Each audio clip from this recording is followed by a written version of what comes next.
ha, ha. Yeah, it's going to be a fun night tonight.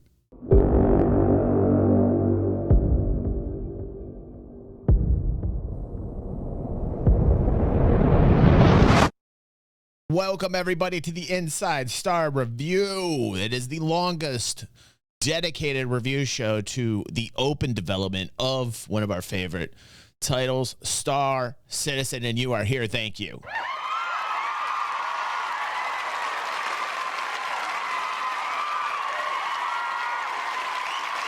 Let's see what we're getting into tonight. Dev Diary Gavin Rothery, who I believe is a concept artist, if I'm not mistaken. So what is this about concept art tonight?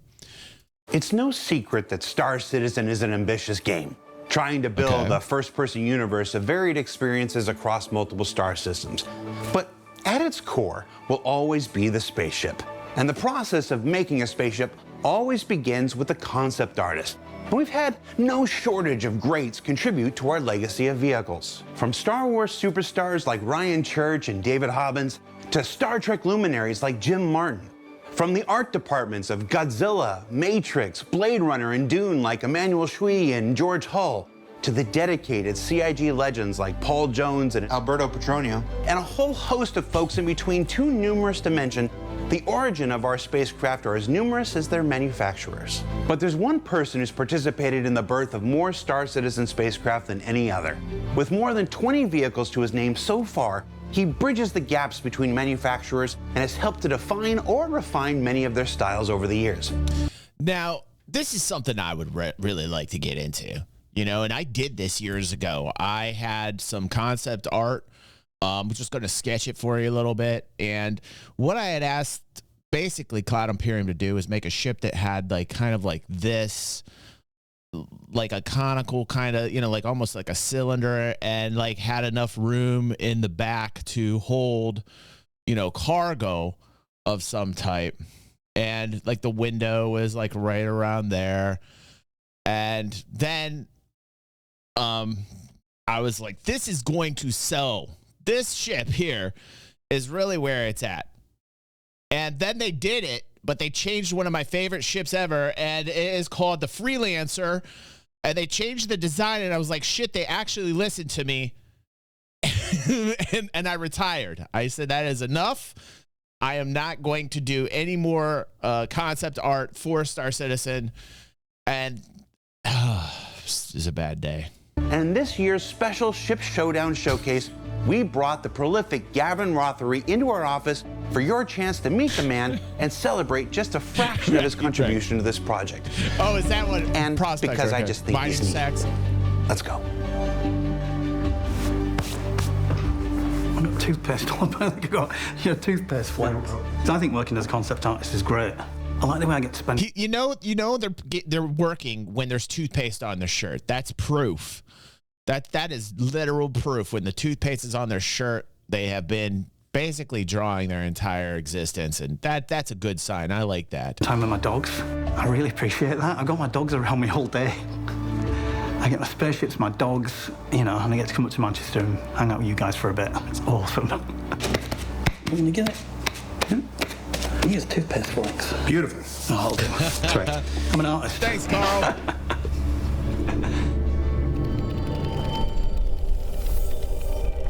We got some of that later around 9:30, Carl.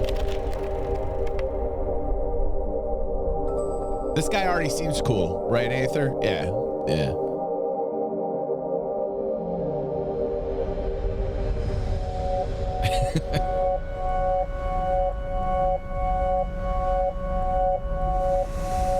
So a concept artist is usually a human. That might change. We've seen these AIs. They're coming for us. Oh, yeah. That's so scary, a concept artist is an artist who comes in at the start of a job and works to a technical... Do you all think that getting humans to do concept art is going to be like a premium thing? Like, while it will cut down on artists all over the world, which is horrible, AI is going to take away a lot of jobs, not just artists. But do you think that some may have like the ability to charge a premium? That's an interesting concept, no pun intended, actually. brief, which is often just writing. There might be a few reference images in there occasionally. We don't really tend to work like that. We'll just get a technical brief and you've got to come there and you've just got to realise things. Usually you're working in somewhat in isolation. So there's base touching with like art directors and such, but like a lot of my job is me just working at home in my studio, just kind of getting on with things, having like regular touch-ins, and that sounds weird, touching base frequently. And just pushing the design forward, basically. So I'm given a brief and a deadline, and I'm expected to metamorphosize that brief into something that can fulfill that brief and look really cool. How good will AI get? Like the comments I'm reading right now, super interesting in chat. Well, tell me what you think on YouTube as well. DY says AI is good for prototyping. Finishing touch would likely still be a human thing, says DY. I think the progress I've seen in 3 years with AI is like, wow, still getting things wrong. It's still not doing things right. But you can query over and over, like, I don't want this, I don't want that. You can kind of over and over edit it until it is something like that you like. And it is fascinating to see the art from Mid-Journey. I use a lot of Mid-Journey when I'm just feeling in the mode for art, right? But like, I worry about us as a species. I really do. Because think about the costs it saves businesses. They get it instantly. They don't have to pay anything. I mean, they'll pay the subscription fees for whatever service they're signed into. Like it will be a boon for those that are in the business of making games when they can tell AI what they want. But wow. And how will you separate like the companies from one another if all of them are like using AI? And I think production's going to be crazy. Like the production of gaming in itself, right? It's just going to be like, perhaps AI could even solve dynamic server meshing. Think of that. Oh my God, mind blown right now. Hold on one second. What did I say? Oh no, what did I say? On the clock.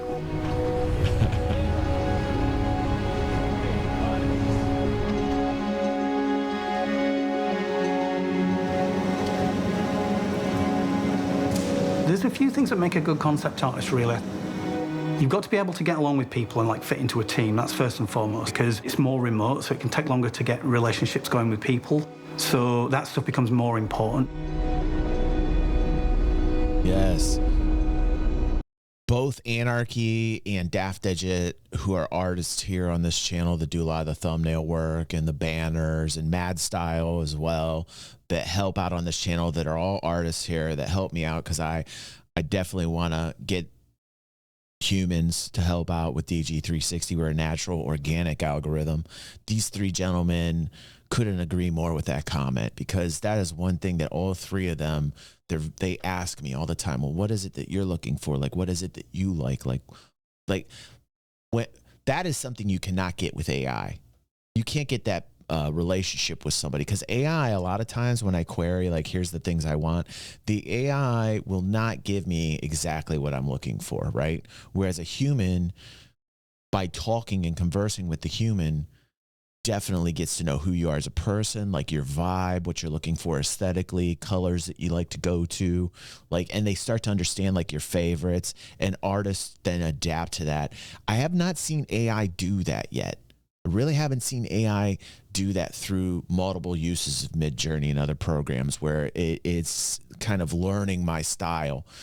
And these aren't programs where they do collect information about you and build a profile for you. So I find that interesting that AI still hasn't really nailed down what it is I like aesthetically, whereas my friends, humans that are here on DG360, kind of did within the first week or so. Anytime Mad Style gives me something, I'm like, wow, that's great.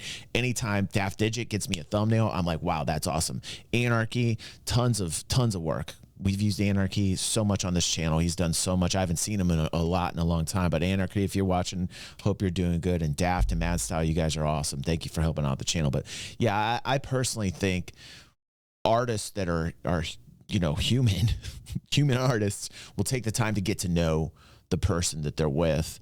And that's an interesting comment that he said. That's very interesting.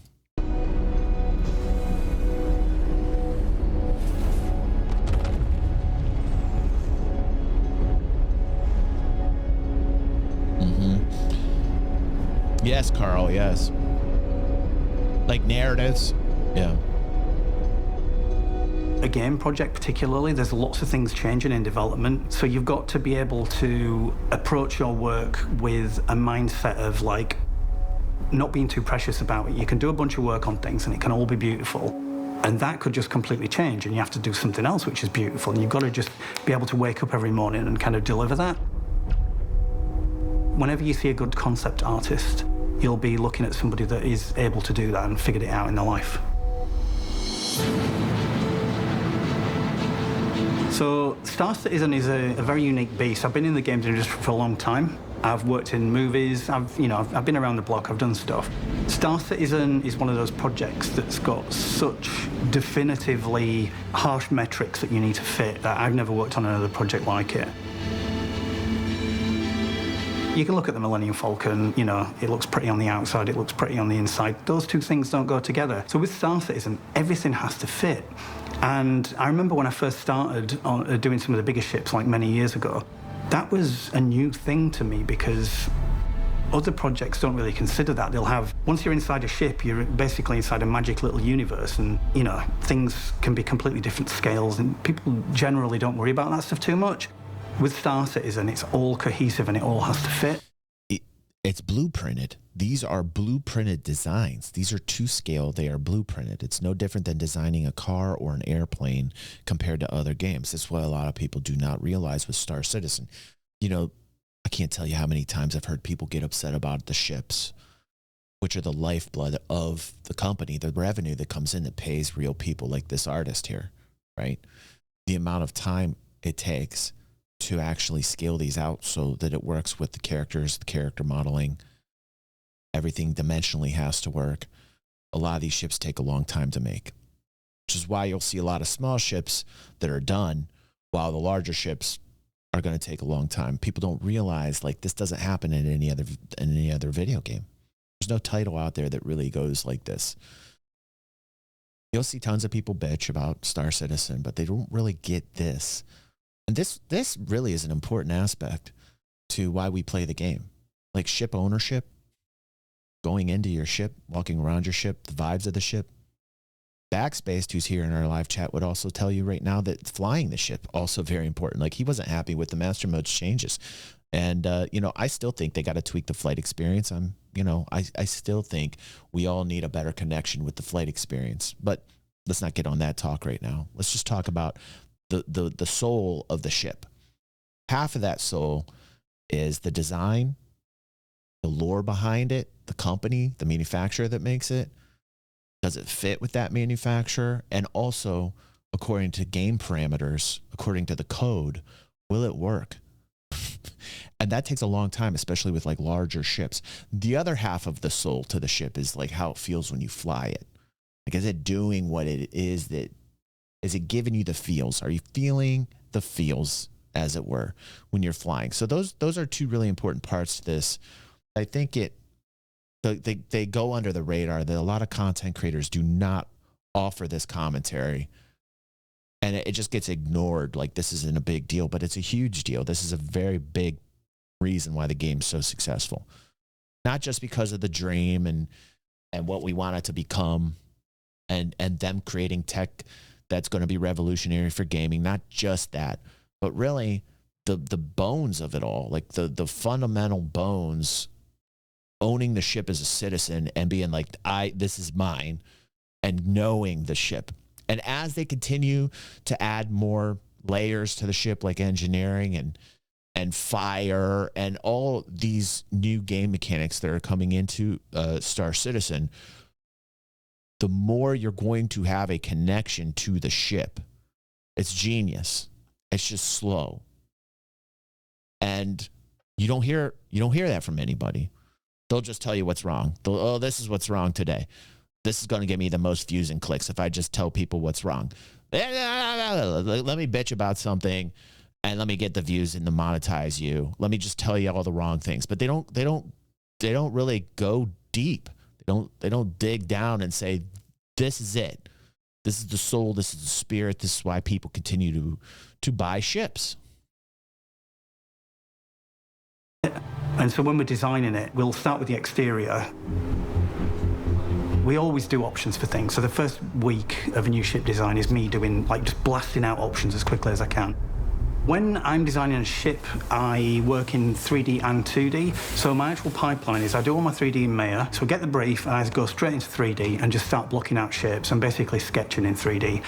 I've been doing this for a long time as a concept artist, and I found that working in shapes and volume, it's just a very natural way to work. It's a sculptural medium. I always just get straight into 3D, and I don't really work from one angle to start off with. I literally work with a 3D shape and just work all around it to begin. So I work my way in from blocking 3D shapes. So this is all done in Maya. And I like to put 4 or 5 options together so that we can all have a good sit down and choose. And there'll be a range of things in there. I try and make them all quite different. Quite often you'll have a favourite, but that doesn't really matter because that might not be the way the ship ends up going. And then ultimately, whichever way it ends up going, that becomes your favourite because you work on it more and it comes to life. And then once we have that kind of feedback after the first week, we'll have more of a direct. Man, I didn't think much of the Zeus at last Citizen Con, and now the more that I see it, I'm just like, wow, I should have got. We gave away an MR courtesy of one of our members who was so nice, and to put it into a giveaway for the channel. And wow, there were so many people that got involved in that giveaway because the Zeus is just, it's a lot more than what I expected. When I initially saw it, I was like, I wanted like that old classic. Give me like a replica of the old Zeus, right? From lore. I wanted the like muscle car Zeus, like the original Zeus, and I was disappointed about that. And then I saw this and I was like, right? At first, that's how I was when I saw it at CitizenCon. I was slightly disappointed, and I'm like, and I thought it was smaller as well. That's what she said. And she was right. But it was much bigger. And as we all know, size does matter. Don't let them lie to you. Direction, and we might push forwards with a couple of designs and work a couple up a bit more. Then after another week or two, we'll nail it down to one and just keep pushing forwards with one direction. We work in 4 stages for the actual design and then a promo stage at the end. So we'll normally go first pass exterior, first pass interior, second pass exterior, second pass interior.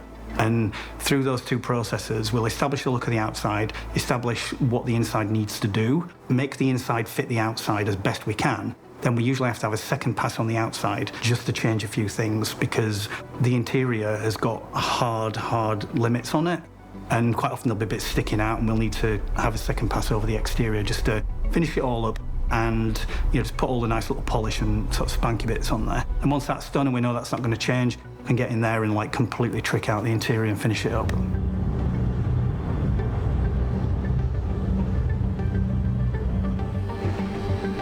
In Star Citizen, the rule of cool is a term that we use when we're putting things together, putting the art together. It's concerned with the last 20% of the design, basically. So we have so much functionality we have to put in the design, like when we're starting on a ship. We start with a brief, it's got a whole bunch of requirements a ship would need. And first and foremost, when you're working as a concept artist, you're there to do a job and you've got to fit in the project to make sure you can deliver. So I need to make sure that my concepts have got all of the things that the build team are going to need, that the players are ultimately going to want. So I've got to consider things like components, metrics, heights of handles, heights of steps, how doors work, how ramps work, angles of things. I've got to consider things like the components the ship needs, the facilities the crew need to be able to live on the ship, work. Speaking of the Tavaran-based ships, I love the design of Tavaran-based ships, man. Like, they are so freaking cool. The design of Tavaran ships are like some of the coolest ship designs I've ever seen, bar none, in any sci-fi game or movie. I just love it. I love the history of the Tavaran. It reminds me of the relationship between America and Japan, like humanity and the Tavaran. It's a really, if you haven't read up on the Tavaran lore, you really need to. It is super fun to just. The lore masters did a wonderful job. They really do a good job of the history of humanity and how we meet the aliens in the verse. It's really quite fun to learn. Work on the ship. There's just all kinds of things to consider. So the rule of cool is when you've got all of that stuff done, you've got it in there, and you've got it looking cool, it fits with the brand, it looks nice. And this is where we get to use that 20% to kind of push the brand forwards, which is where the development of the ship comes from.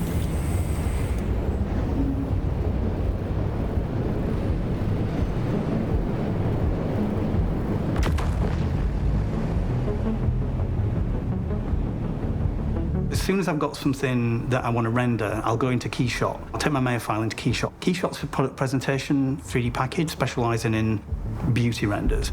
So I can just get in there with materials. I've done this for such a long time and on so many ships now. I've got all my material libraries set for the different brands and stuff, so I can work really quickly.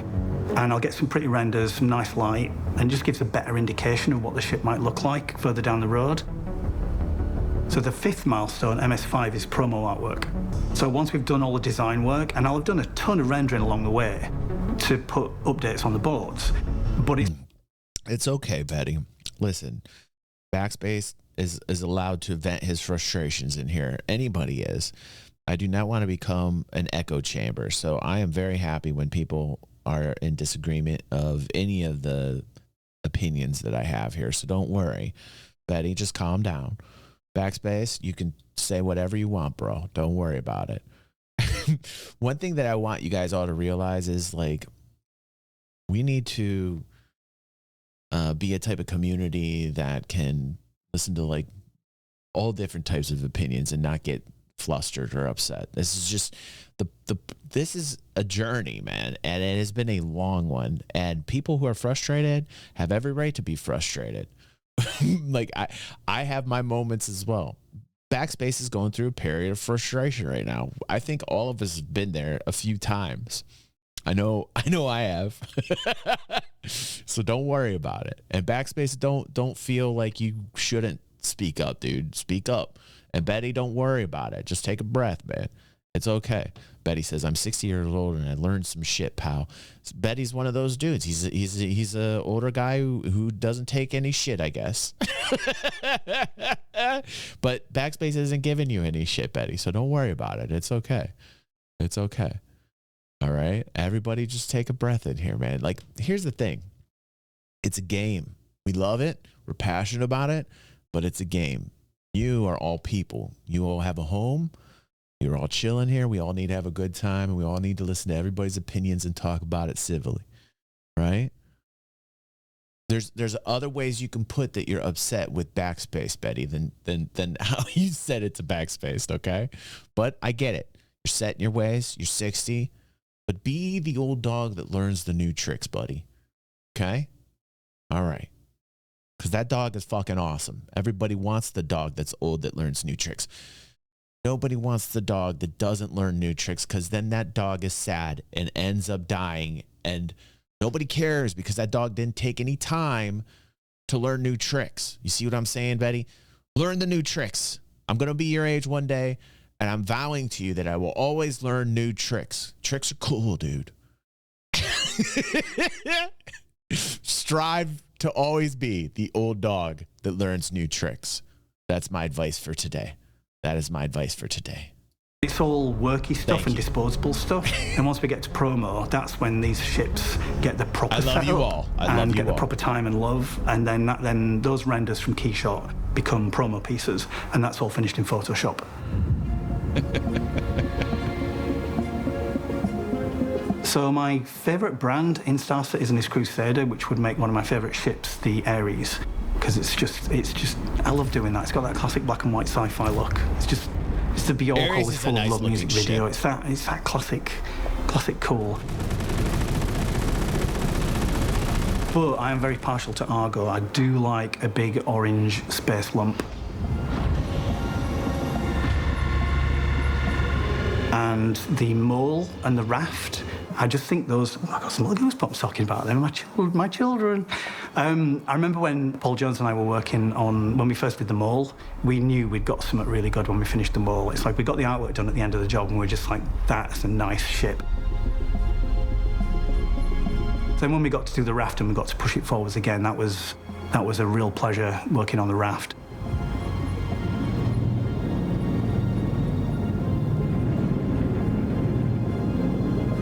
But I've got to say, my all-time favourite ship, I've got to say the Gladius. It's the first one I did.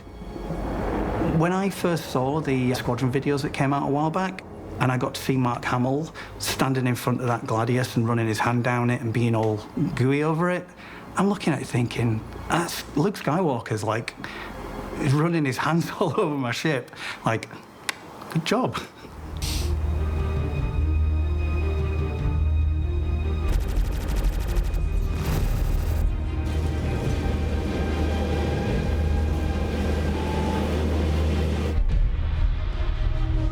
Life as a concept artist, it can be a little bit on the fringes sometimes, and you can feel like you're a little bit out there. But one of the things that I really love about it the most is being able to kind of run my own time. And there is an element of 9 to 5 to it. I don't have to be at a desk at 9 o'clock every morning. I don't have to commute. I get to spend all day with my dogs. I've got 2 little Westie friends, and, you know, getting my girls curled up under my desk and just blasting some music and, you know, rolling in at like 9:45 with a coffee and just getting going. You know, it's just nice. It's just got that little bit more chill than you kind of commute to the office and 9 o'clock, sit down, here we go. I mean, that can translate to like late nights sometimes. You know, there's a lot of grind and crunch. The only thing I can say that's bad about that, though, is you can't collaborate as easily with other people. Like, being in a team, there's something to be said about being in a team. Yeah! Beast of a man, you.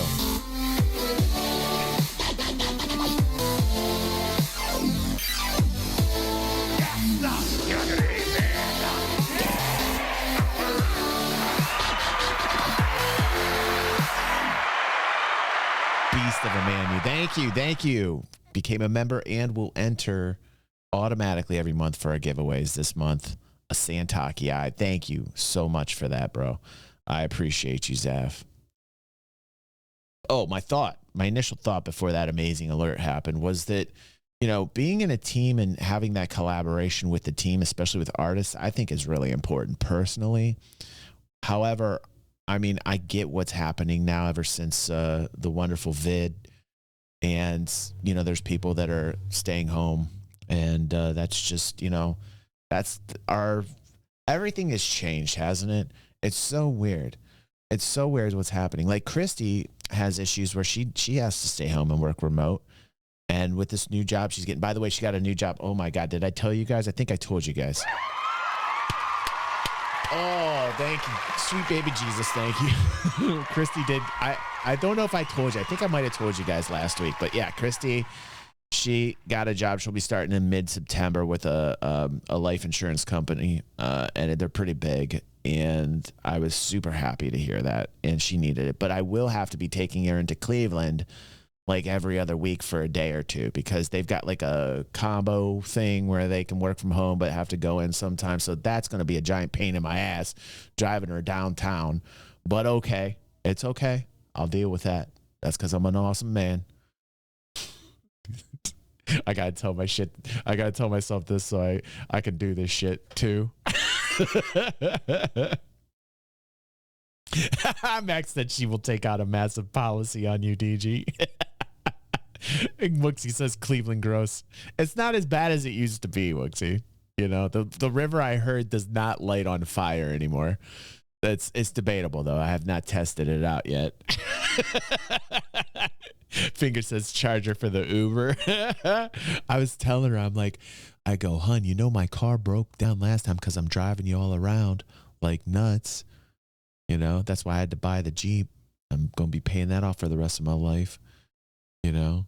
And she said, okay, she's going to try and do whatever she can do. We got to cut our expenses this year. It's nuts. But she does work from home. My point is I think personally, if I were a CEO, and, you know, I'm going to sound like a giant douche here, but I would want, like, I kind of would want everybody to come into the office, just because I feel like you have an element where people kind of run into one another during the day and they talk or discuss, or like spontaneous ideas come out of that, you know, and especially with like artists, like, but I get that's going to be like really unpopular with some people, but I'm just speaking my mind. If I were like a CEO of a company, especially a game developer, right, I would definitely want people to come into work. And just, you know, I feel like there's more chances for like crazy, cool, spontaneous groupthink and like cool shit that would happen because of it. But I get it. There's a lot of instances now where people are fine working from home and remotely, and some instances where they're more productive. But I haven't really dug into the details if people are actually more productive working from home or not. Like, I wish there was a study that would show me like the statistics between, you know, the effective output. Like, you get two samples of people, one that stays home remote and works and the other that goes in the office, and then like compare the two and see like which one's more effective in terms of, you know, production. I would love a survey, some type of sample like that. I used to be in sociology, so totally dig that type of stuff. I love analytics. I love details. I love that type of stuff. But when you're doing, I'm designing spaceships for Star Citizen, it's awesome. It's an awesome job, and I love it. And Max says, I am 3 times more productive working away from others. Yeah, I'm built that way. I'm built that way myself. You know, so, you know, it's kind of funny that I'm saying, like, if I were a CEO that had my own business, that's what I would want. So I'm kind of bipolar in that aspect. Like, when it comes to me personally, like, I do work better by myself, but I'm a hermit, and I think I'm the exception.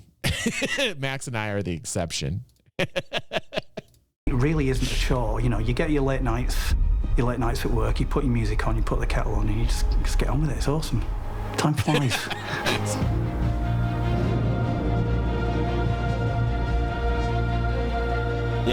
Yeah, Sav.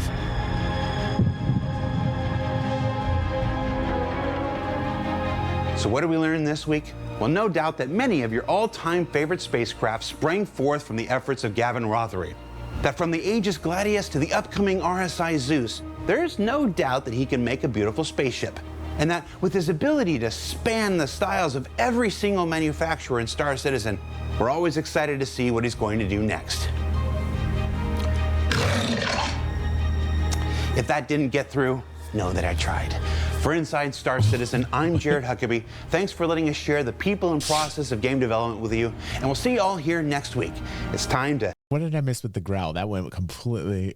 Oh, is it... what is going on? Get our factional fight back on in Pyro.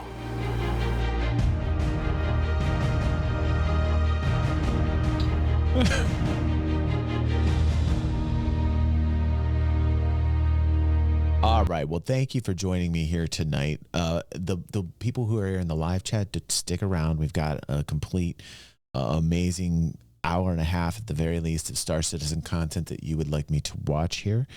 In our Discord, you guys put what it is that you would like me to watch, Star Citizen oriented, which is awesome. And for those on YouTube, definitely like and share this. Be very much appreciative if you thought of me and the community here and like and shared this. And thank you for joining me here tonight. Those on YouTube, try and get here live. We have a really good time. And don't forget about our giveaway. If you're somebody who is a Star Citizen fan and want the ability to win some pretty cool ships, you're definitely going to want to become a member. So thank you. And we'll see you again.